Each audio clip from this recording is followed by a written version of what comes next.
নমস্কার সবাইকে, বিথিকাস কুকিং প্যাশনে তোমাদের সবাইকে স্বাগত। আজকে আমি তোমাদের সাথে শেয়ার করছি রুই মাছের কোরমা। এটা কাতলা মাছ দিয়েও করা যায়, রুই মাছ দিয়ে করা যায়, শুধু মাছটা একটু বড় হতে হবে, তাহলে কোরমার স্বাদও কিন্তু অনেক বাড়বে। মাছটা আমি লবণ দিয়ে একটু মাখিয়ে রাখলাম। এবারে বাটিতে আমি একটু জল বসিয়ে দিয়েছি, জলটা ফুটে গেছে। এবারে আমি রাফলি কেটে রাখা পেঁয়াজটা দিয়ে সেদ্ধ করে নিচ্ছি। পেঁয়াজটা সেদ্ধ করে আমি ঠান্ডা করে নেব, তারপরে মিক্সিতে দিয়ে আমি বেটে নিচ্ছি।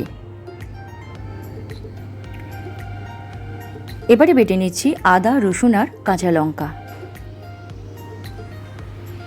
এবারে বেটে নেব কাজু, পোস্ত আর চার মগজ।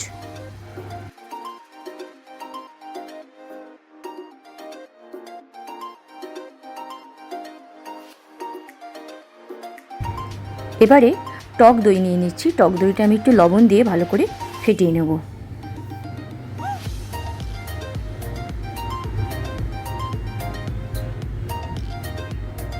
কড়াতে দিয়ে দিলাম পরিমাণ মতন সাদা তেল।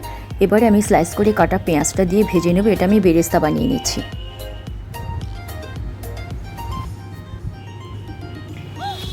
এবারে আমি মাছগুলো দিয়ে ভেজে তুলে নেব।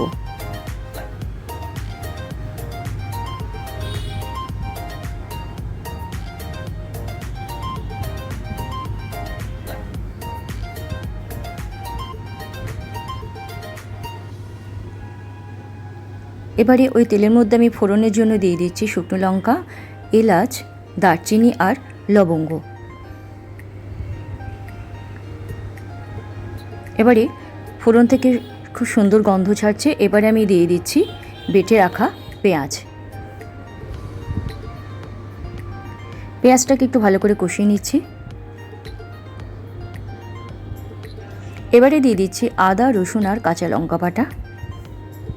এটাও ভালো করে কষিয়ে নিচ্ছি। এবারে দিয়ে দিচ্ছি পরিমাণ মতো লবণ, জিরে গুঁড়ো, ধনে গুঁড়ো আর গোলমরিচের গুঁড়ো, আর দিচ্ছি সামান্য একটু চিনি। খুব ভালো করে কষিয়ে নিচ্ছি 1 থেকে 2 মিনিট ধরে। এবারে দিয়ে দিলাম লাল লঙ্কার গুঁড়ো। এবারে দিচ্ছি কাজু, চারমগজ আর পোস্ত বাটা। এটাকেও মশলার সাথে খুব ভালো করে মিশিয়ে নিলাম।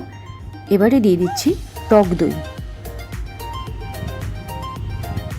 এবারে আমি সব কিছু খুব ভালো করে 5 মিনিট ধরে কষিয়ে নেব।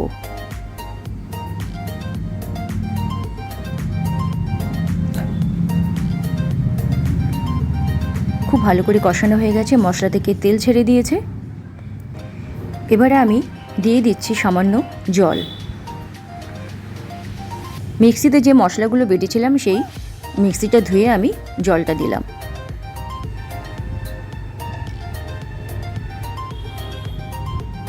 এবার এটাকে আমি চাপা দেবো না, আলগা করে আমি 4 মিনিট এটা গ্রেভিটা ফুটিয়ে নিচ্ছি। 4 মিনিট ধরে গ্রেভিটা ফুটিয়ে নেওয়ার পরে এবারে ভেজে রাখা মাছগুলো দিয়ে দিচ্ছি।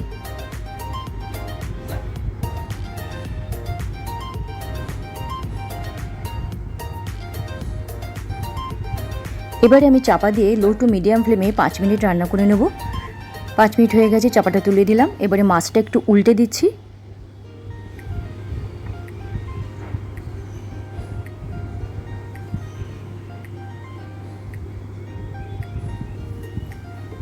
সামান্য একটু নেড়ে নেওয়ার পরে এবারে যে বেরেস্তাটা করে রেখেছিলাম পেঁয়াজে, সেটা দিয়ে দিচ্ছি। এবারে দিচ্ছি ঘি, গরম মশলা গুঁড়ো আর একদম শেষে দিয়ে দিচ্ছি কেওড়া জল।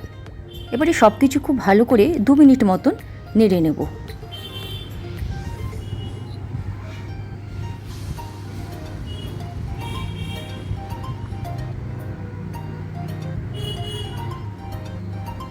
রান্নাটা কিন্তু একদম হয়ে গেছে। এবারে আমি চাপা দিয়ে স্ট্যান্ডিং টাইমে উনুনটা অফ করে দিয়ে 10 মিনিট উনুনের ওপরেই রেখে দেব।